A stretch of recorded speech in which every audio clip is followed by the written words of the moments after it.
been featured on both national and international media, including the Today Show, Inside Edition, Australia's Sunday Night, Germany's Explosive, and Dr. Drew. She's also appeared locally here on KIXL, and you can find out more at aboutlizzie.com. That's aboutlizzie.com. The new book is called Be Beautiful, Be You. Hi, Lizzie. Hi. How are you? I'm good. How are you? Good, thank you. I didn't realize your book came in like just as I was leaving to come to Austin from Green Bay. I didn't realize you were here. So we're just yes, I am. A few miles from each other. I was actually in Dallas yesterday, so I just got into town late last night, but I'm back in Austin. That's great. And your book really touched me. I didn't have the opportunity to read the whole thing, but I just admire your decision to be out in the world. I really admire you for that. And in the materials they sent, they mentioned that a video of you went viral with the tag "Here's the ugliest woman in the world." Right. Yeah. It's hard. How I can't imagine how ugly. I mean, obviously very ugly, but I mean in terms of how that made you feel to have all of these strangers not seeing you as a person, and obviously it would be clear from seeing the video that there's that you have a physical issue. Exactly. I discovered the video by accident my sophomore year of high school. And I was kind of just procrastinating doing homework and looking to listen to some music on YouTube. And I noticed a picture on the right-hand side that kind of looked a little familiar.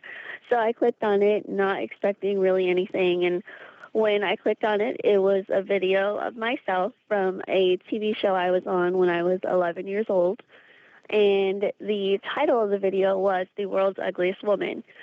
The clip was 8 seconds long. It had no sound, and it had over 4 million views.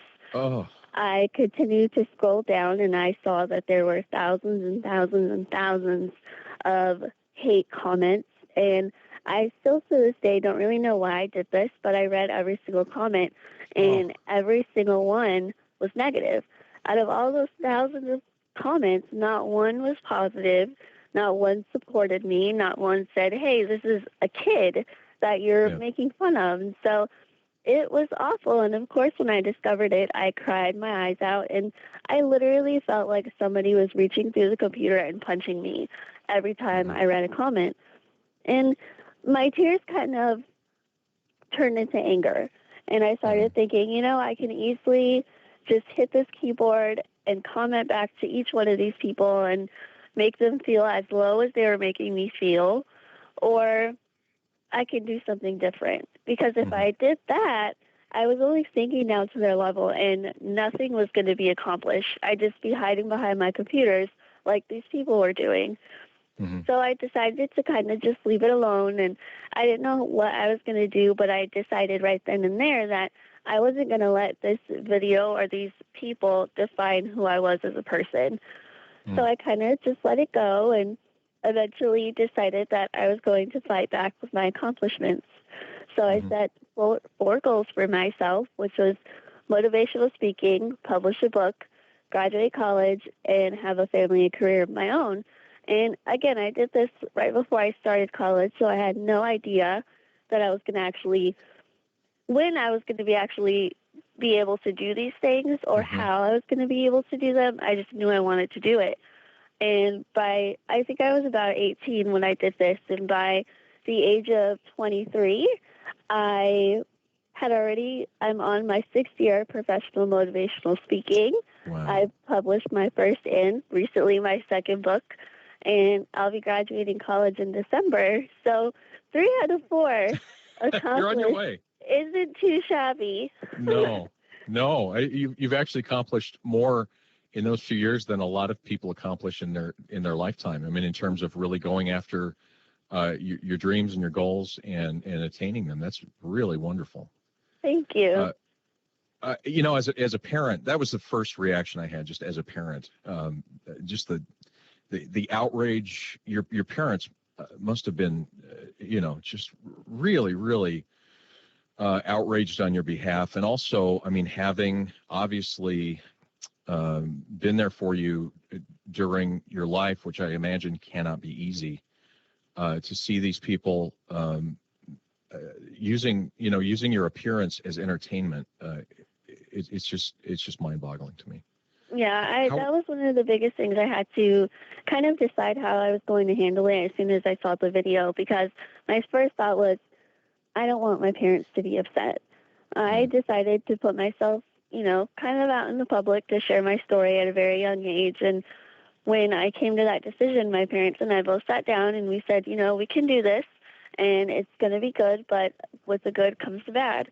So I'm going to have to be prepared if people are kind of mean and not accepting and judgmental. And so I always knew in the back of my head that I'd eventually run into some negative comments, never thinking that something this big would actually happen in terms of this hate video. So having to decide how I was going to tell my parents about the video was kind of hard, just because I didn't want them to be upset. And I knew that even if they saw it, they were still, of course, going to be right behind me and encouraging me, and they weren't going to be mad at me or anything. So I told them, and of course my parents were both really upset because they could just see how upset I was at the fact that people were judging their daughter. And it kind of just brought us back to when I was younger and I first had to start dealing with the bullies and people staring and that kind of thing. Because this isn't it's not really about who you are as a person. It's a medical condition you have. Exactly. It's a very rare, unknown syndrome that we have no clue how I got it, why I got it, or why I'm unable to keep the pounds on. So was this something that you were born with, or did it develop later? I was born with it. I was born prematurely, and I was born 2 pounds, 10 ounces. If you kind of put both your hands together, like you're holding something, like if you're offering somebody something, that's how small I was. Wow. So really, really tiny. And my parents had to go to Toys R Us to buy me doll clothes because even the premature clothes were giant on me. So I was really small. And from the day I was born, doctors had no idea why I was so small, or they couldn't tell my parents anything. So just from going off my looks, the doctors told my parents not to expect a single thing out of me. They told them that I would never walk, talk, crawl. I would never be able to think on my own. And they basically have to take care of me the rest of my life. Wow. And obviously that wasn't their plan. Oh, no. My parents, when they were told that, they never asked why us. They never thought, well, man, why did God send us a child who is going to have so many difficulties in life and have such a hard time? They never did that. Their first question was, okay, well, how can we help her? Just let us know what we can do to be there for her and help and support her.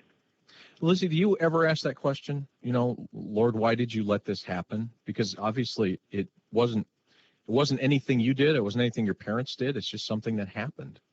Yes, I did. When I was probably between the ages of maybe the times that I was in 6th grade through probably my early freshman year of high school, I was just really angry with everything. I just was getting sick often. I was tired of people staring at me. I was angry that my clothes weren't fitting like everybody else's, and nothing just seemed to be working. And as much as I prayed and asked God that when I woke up in the morning, I would just look like everybody else and I wouldn't have to deal with any of these struggles, or as many times as I wished upon a star, nothing worked. And I didn't want to blame my parents. I couldn't blame my friends. I couldn't blame anyone. The only person I could think to be angry at was God. And even to this day, I hate that I had those thoughts when I was younger, because I've quickly realized that the big sign that I thought said curse about this syndrome was actually a big, giant, flashing sign that said blessing, that I was just so blinded to. How's your health on an ongoing basis? I mean, you're traveling a lot. You know you've attended college. I mean, obviously you're very active. Yeah, I'm pretty active. I just have to be really careful because when I do go out and I do speeches or I do book signings and I'm shaking hands and around a lot of different people, I just have to be careful because I do have a really weak immune system and I do get tired really easily. So as you can tell right now, my voice sounds a little raspy because we have been doing a lot lately. And so once I just get kind of like a full day's rest and catch up on everything, then I'm good to go. So other than that, I'm pretty healthy. I just have to, just be a little more careful. I'm talking with Lizzie Velasquez, and her book is called Be Beautiful, Be You. And you can find out more at her website, aboutlizzie.com, aboutlizzie.com, and more with Lizzie Velasquez just ahead. On Call with Wendy Weiss. Hi, I'm Wendy Weiss. Be sure to join us for the next On Call, being a good steward of what God has given you. Faith and Finances with Bill Linehan of Veritas Financial Ministries, Tuesday, 1 Central on Relevant Radio. On Call, now with a wider focus. Issues important to today's Catholic family. Back to school time. Hello, this is your friend, Father Rich Simon, the Reverend Know-It-All. We at Relevant Radio are glad to know you're back in school. Remember, Jesus said, go make disciples of all nations. To be a disciple means to be a student. So, we at Relevant Radio encourage you in your new school year, and we'll keep you in our prayers. Here to help you throughout the school year with faith, hope, and inspiration. Talk radio for Catholic life. This is Relevant Radio and RelevantRadio.com.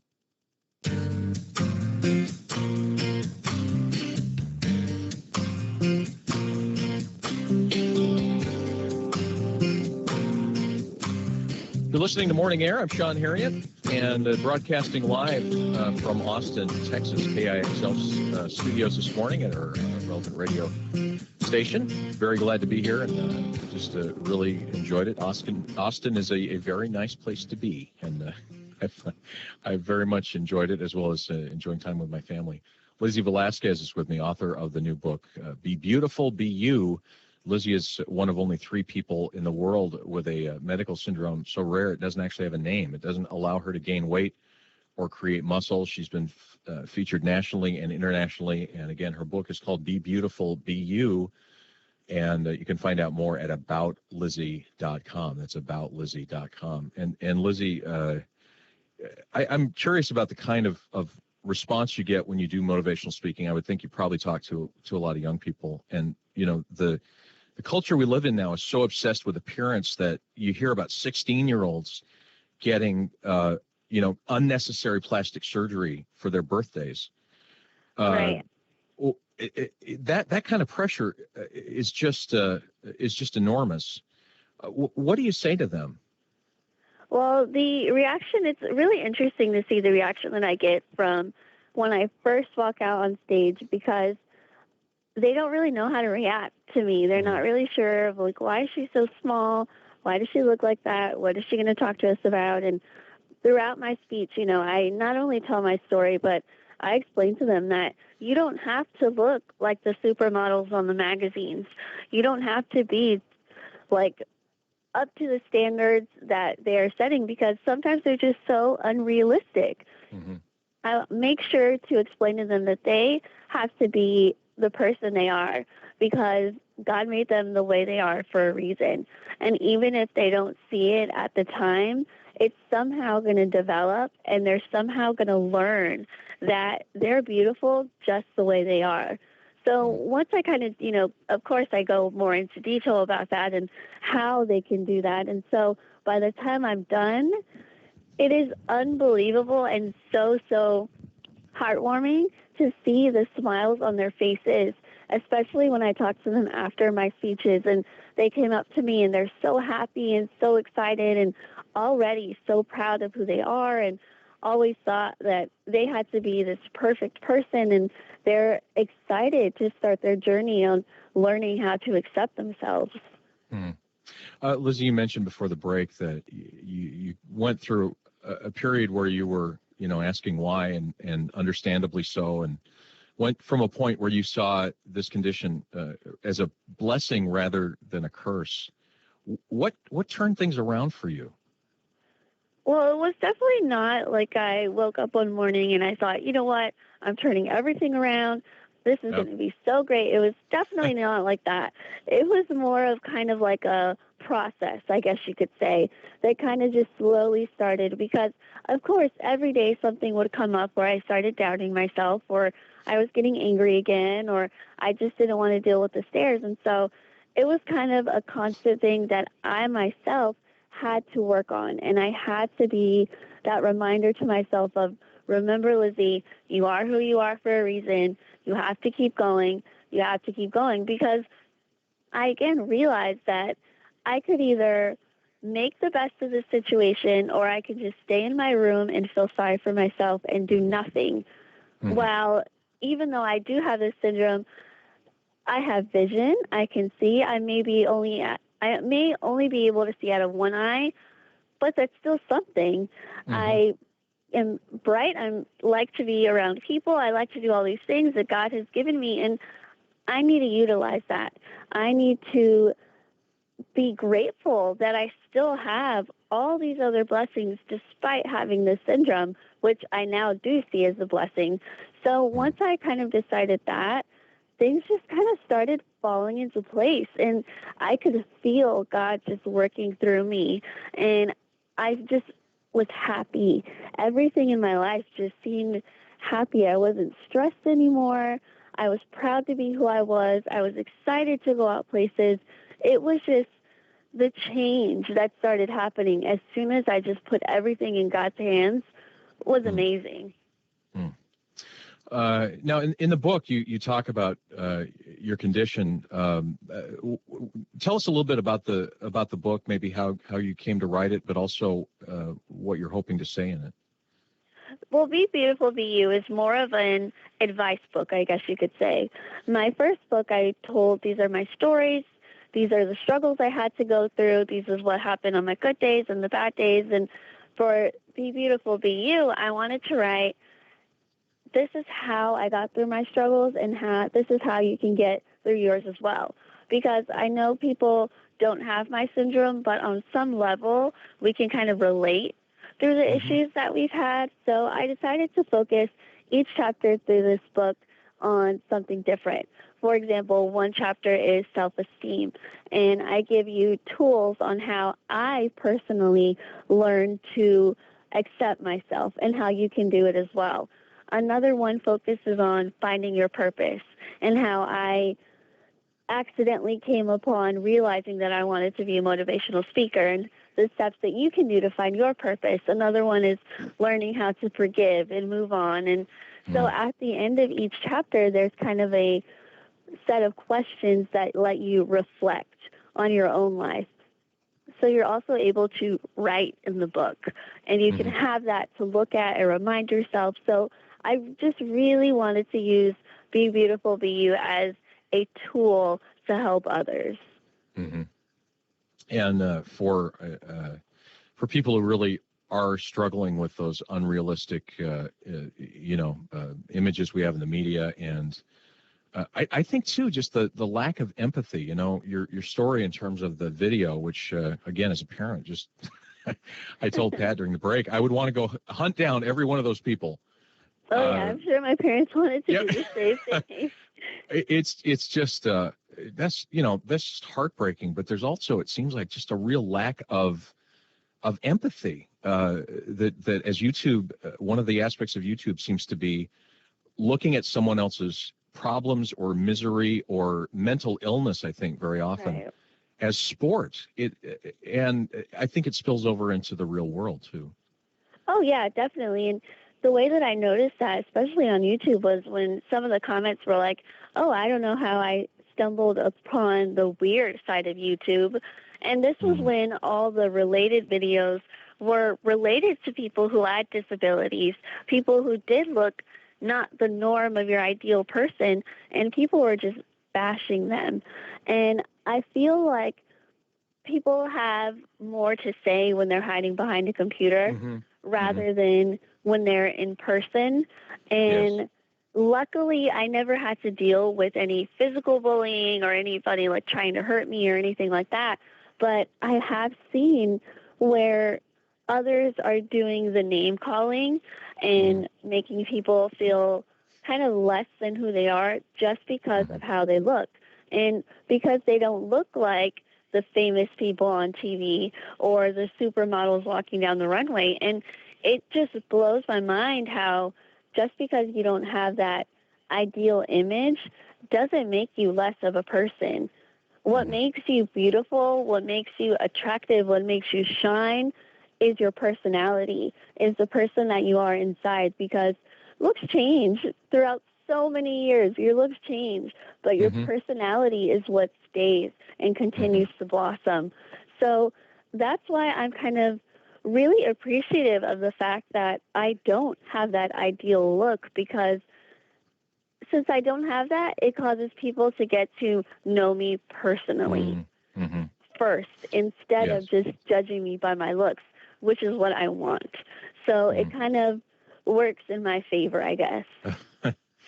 I'm talking with Lizzie Velasquez, and her book is Be Beautiful, Be You. You can find out more at her website, aboutlizzie.com. That's aboutlizzie.com. I would think, too, that you're giving some of those people who do kind of hide behind that persona on Facebook or YouTube or wherever, the anonymity that it gives. I think you've given them a lot to think about in terms of the fact that, if you're saying something in a comm box you wouldn't say to somebody looking at them face to face, you shouldn't be saying it. Exactly. And it's so silly to me, because all these people like are so tough, and they're the Brad Pitts in their mind, the way they talk to me. And it's like, if you were really so proud of who you are, you would have a picture of yourself when you leave your comment.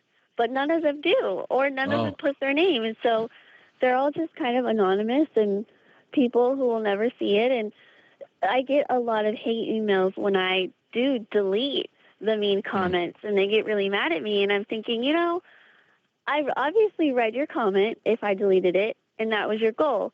So I don't understand why I have to leave something that's negative up for other people to see. Right, absolutely. Well, Lizzie, again, just thank you for your example and for making a decision to just be out in the world. And I think you're doing some very, very good things. Thank you so much. Thank you so much for having me on. Oh, I was glad to. And maybe if I make it down to Austin again, I'd love to meet you. Oh, yes, definitely. All right. Thanks, Lizzie. Of course. Lizzie Velasquez is author of the new book, Be Beautiful, Be You. And the website is aboutlizzie.com. When I mentioned to Pat, our station manager here, that we were having her on, he said, "Oh yeah, she's been here before." So maybe next time she can come down. Aboutlizzie.com. That's the website. And we're playing 3 questions next. Give us a call, 877.